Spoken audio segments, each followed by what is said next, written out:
الحمد لله نحمده ونستعينه ونستغفره ونؤمن به ونتوكل عليه ونعوذ بالله من شرور أنفسنا ومن سيئات أعمالنا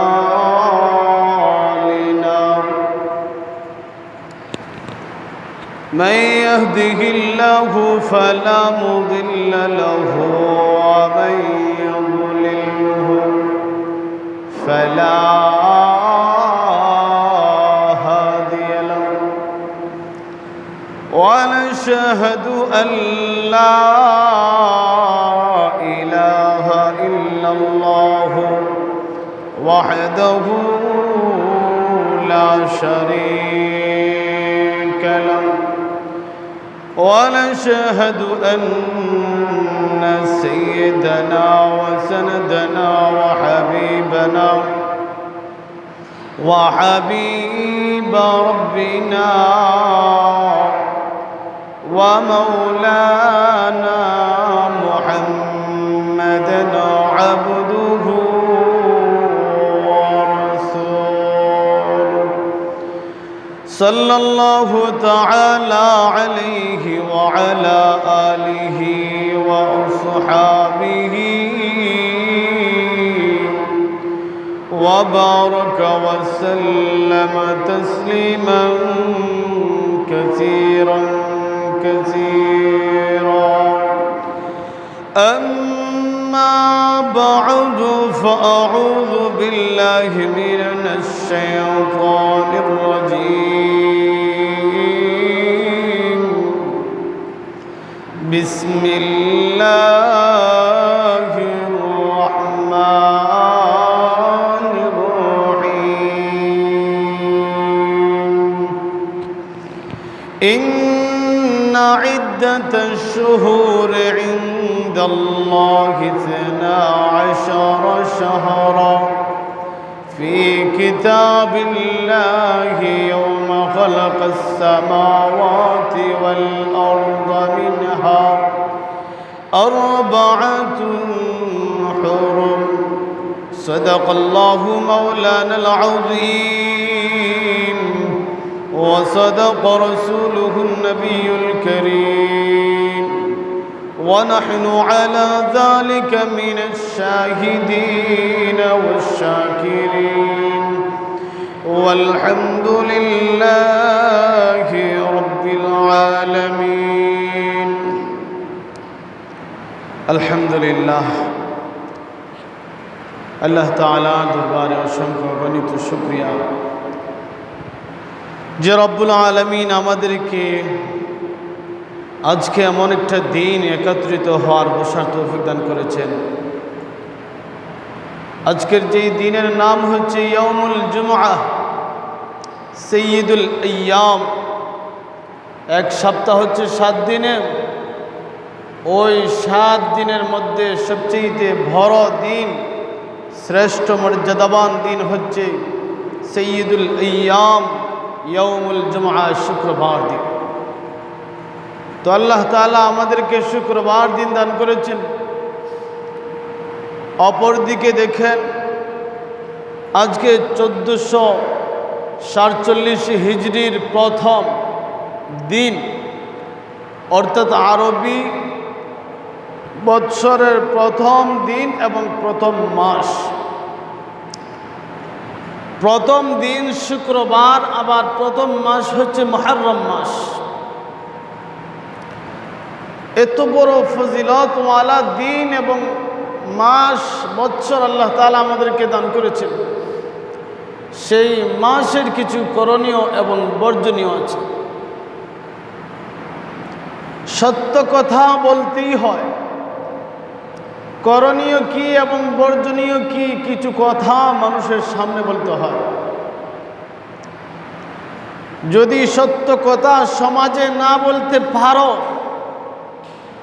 তাহলে হাদিসের ভাষায় বলা হয় বুবা শয়তান। সত্য কথা মানুষের সামনে না বলতে পারা, হাদিসের ভাষায় বলা হয় বোবা শয়তান, যদি না বলতে পারো।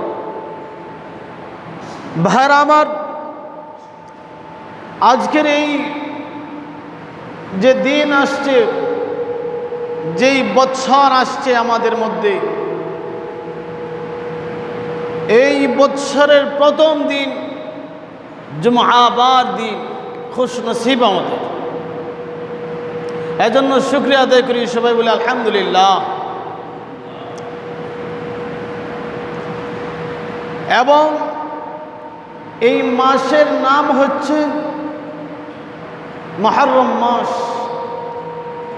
এই মুহররম মাসে অনেক ইতিহাসের মধ্যে অনেক জিনিস পাওয়া যায়, অনেক ঘটনা, কিসসা, কাহিনী আছে। রাসূলুল্লাহ সাল্লাল্লাহু আলাইহি ওয়াসাল্লাম কর্তৃক অনেক জিনিস পাওয়া যায়, অনেক জিনিস আমরা পেয়ে থাকি। এর মধ্যে কিছু কথা হলো, রাসূলুল্লাহ সাল্লাল্লাহু আলাইহি ওয়াসাল্লাম বলেছেন, এই মুহররম মাসে আল্লাহ রাব্বুল আলামিন এই আসমান, এই জমিনকে সৃষ্টি করেছেন। এমনকি রাসূলুল্লাহ সাল্লাল্লাহু আলাইহি ওয়াসাল্লাম বলেন, হযরত আদম আলাইহিস সালামকে এই মুহররম মাসে 10 তারিখে আল্লাহ তাআলা সৃষ্টি করেছেন। হযরত আদম আলাইহিস সালামকে জান্নাতে অবস্থানের সুযোগ দিয়েছেন এই মুহররম মাসে।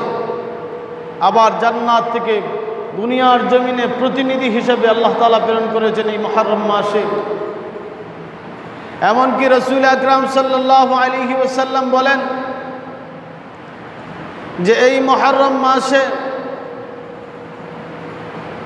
হযরত আদম আলাইহিস সালামের সাক্ষাৎ হাওয়া আলাইহিস সালামের সাথে হয়েছিল এই মুহররম মাসে। রাসূল আকরাম সাল্লাল্লাহু আলাইহি ওয়াসাল্লাম বলেন, এই মুহররম মাসে হযরত নূহ আলাইহিস সালামের জামানায় যে প্লাবন হয়েছিল, বন্যা হয়েছিল, পানি হয়েছিল, সেই বন্যা এবং পানি দিয়ে তিনাদের উম্মতদেরকে, নূহ আলাইহিস সালামের উম্মতদেরকে ধ্বংস করা হয়েছে আযাব দিয়ে এই মুহররম মাসে। অপরদিকে মূসা আলাইহিস সালামের জামানায় ফেরাউন থেকে যেভাবে আল্লাহ তাআলা মুক্তি দিয়েছিলেন, সেই সময় সেই দিন ছিল এই মুহররম মাস। হযরত ইব্রাহিম আলাইহিস সালামকে নমরুদের অগ্নি থেকে হেফাজত করেছিলেন, বাঁচিয়েছিলেন, সুস্থ রাখছিলেন, ওই তারিখটাও ছিল মুহররম মাস। এমনকি শেষ পর্যন্ত রাসূল আকরাম সাল্লাল্লাহু আলাইহি ওয়াসাল্লামের কলিজার টুকরা নাতি হযরত হুসাইন রাদিয়াল্লাহু তাআলা আনহুকে এই মুহররম মাসের 10 তারিখে শাহাদত বরণ করতে হয়েছে। তাহলে বোঝা গেল এই মুহররম মাসে অনেক ফজিলত রয়েছে, অনেক ঘটনা রয়েছে, যেগুলো আমরা অনেকেই জানি না, আর অনেকেই জানি যেগুলো আদৌ আমাদের কাছে কোরআন এবং হাদিসের অনুসরণে এগুলো পাওয়া যায় না, যেগুলো কি আমরা মানি বা জানি, বুঝি। এর জন্য এই মুহররম মাসে কিছু জিনিস রয়েছে বর্জনীয় আর কিছু করণীয়। দেখেন, একবারে শেষের যদি ঘটনা আপনাদের সামনে বলি, যে কারবালার ময়দানের ঘটনা, রাসূলুল্লাহ সাল্লাল্লাহু আলাইহি ওয়াসাল্লামের সাহাবী হুসাইন রাদিয়াল্লাহু তাআলা আনহু যখন মক্কা থেকে মক্কায় অবস্থান করা অবস্থায় ছিলেন, সেই মক্কা অবস্থানরত অবস্থায় ইরাকের কুফা থেকে অনেক চিঠিপত্র আসলো যে আমাদের কাছে আপনি চলে আসেন, কুফায় চলে আসেন, এখানে এসে কোরআনের কথা কিছু বলবেন, হাদিসের কথা বলবেন, কোরআন এবং হাদিসের কথা আমরা শিখব, আমাদের কাছে আপনি চলে আসেন। এই মক্কার মধ্যে শত শত চিঠি আসা শুরু হলো। এই চিঠিগুলো প্রতিটি দেখার পরে আফসোস করেন, তারা তো কোরআনের কথা শিখতে চাইছে, হাদিসের কথা শিখতে চাইছে। তাহলে এক কাজ করি, সেখানে যাওয়া যায় কিনা একজন মানুষ পাঠাই। রাসূলুল্লাহ সাল্লাল্লাহু আলাইহি ওয়াসাল্লামের আরেক সাহাবী অর্থাৎ হুসাইন রাদিয়াল্লাহু তাআলা আনহুর আপন চাচাতো ভাই মুসলিম ইবনে আকিলকে পরামর্শ দিলেন, তুমি কুফায় যাও, ইরাকের কুফায় গিয়ে দেখো সেখানকার পরিস্থিতি কি। আমাকে ওরা বারবার চিঠি পাঠাচ্ছে যেন কোরআনের কথা গিয়ে তাদের সামনে বলি, কোরআন শিখার জন্য, হাদিস শিখার জন্য আমাকে বারবার যাওয়ার জন্য বলছে। মুসলিম ইবনে আকিল সেই ইরাকের কুফায় গেলেন। যাওয়ার পরে দেখলেন যে সেখানের মানুষের যে সমর্থন, ভালোবাসা, মহাব্বত, সেগুলো অনুতপ্ত হয়ে বললেন, খুবই ভালো লাগলো। আর তিনি একটা চিঠি লিখে দিলেন হুসাইন রাদিয়াল্লাহু তাআলা আনহুর কাছে যে অসুবিধা নেই, আপনি সেখানে আসতে পারেন, আপনার জন্য ওরা অপেক্ষায় আছে। ওই সময় হযরত আমির মুআবিয়া রাদিয়াল্লাহু তাআলা আনহুর ছেলে ইয়াজিদকে আমির মুআবিয়া রাদিয়াল্লাহু তাআলা আনহু শাসনকর্তা সময়ে তিনার পরবর্তী খলিফা নিযুক্ত করেছিলেন ইয়াজিদকে। আর ইরাকের কুফার মধ্যে যে গভর্নর ছিলেন, ওনার নাম ছিল উবাইদুল্লাহ ইবনে জিয়াদ রাদিয়াল্লাহু তাআলা। তো উবাইদুল্লাহ ইবনে জিয়াদ তিনি ছিলেন ইরাকের কুফার গভর্নর, আর ইয়াজিদ ছিলেন যেখানের গভর্নর, সেখানে কোনো ঝামেলা হয়নি।